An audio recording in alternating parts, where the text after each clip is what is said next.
Hello mga Mars!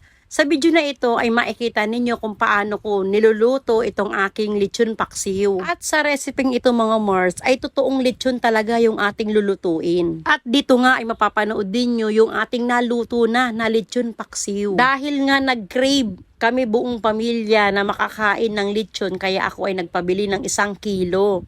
Medyo mahal nga yung per kilo ng lechon. At nagpasabay na rin ako kay Mister, nagpabili nga ako ng mga frozen na lechon. Ito yung mga lechon mga Mars na hindi nauubos sa buong isang araw na paninda doon sa may lechonan. Tapos nilalagay nila sa freezer. At binebenta naman nila sa medyo mababang presyo dahil ito nga ay pangpaksiw na. Yung bagong luto na lechon na pinabili ko ay 1,200 ang kilo. At eto namang paksiwin na lechon ay 500 po ang 1 kilo. At dito ay nakapagisa na ako ng bawang at ng sibuyas. At nang mag-golden brown ay nilagay ko na itong lechon. 3 kilo ng lechon yung ating lulutuin dito mga Mars. Hahaluin ko lang ng mabuti dahil medyo nagyayelo pa itong karni ng lechon. Pagkabili nga nito ni Mister ay nilagay ko rin agad sa freezer. At tatakpan ko ito para mawala yung pagyayelo ng karni. 2 oras nga ang pinalipas ko nang mailabas ito sa freezer bago ko ito lutuin. At dito nga habang sinasangkot ko siya ay nangangamoy na yung pinakaamoy ng lechon dahil nalusaw na yung pinakayelo doon sa karne. Ito yung aking sariling paraan ng pagluluto ng lechon paksiw at naglagay nga ako rito ng suka at ng toyo at maglalagay din tayo rito ng pamintang durog,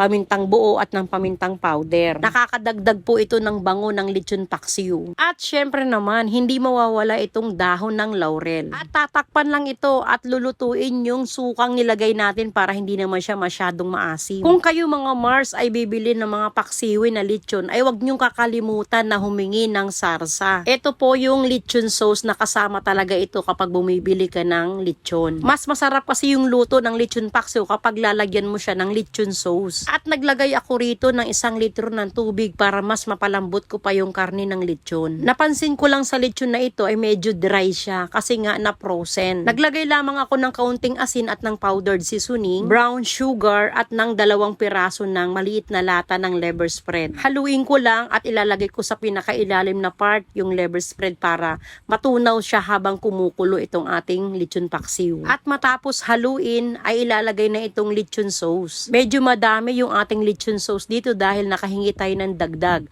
dun sa nagtitinda. Ito nga palang lechon paksiw na niluluto ko ay paninda dito sa aming kainan. Pagkatapos mailagay yung sarsa ng lechon ay tatakpan ko lang ito at pakukuluin ko ng husto.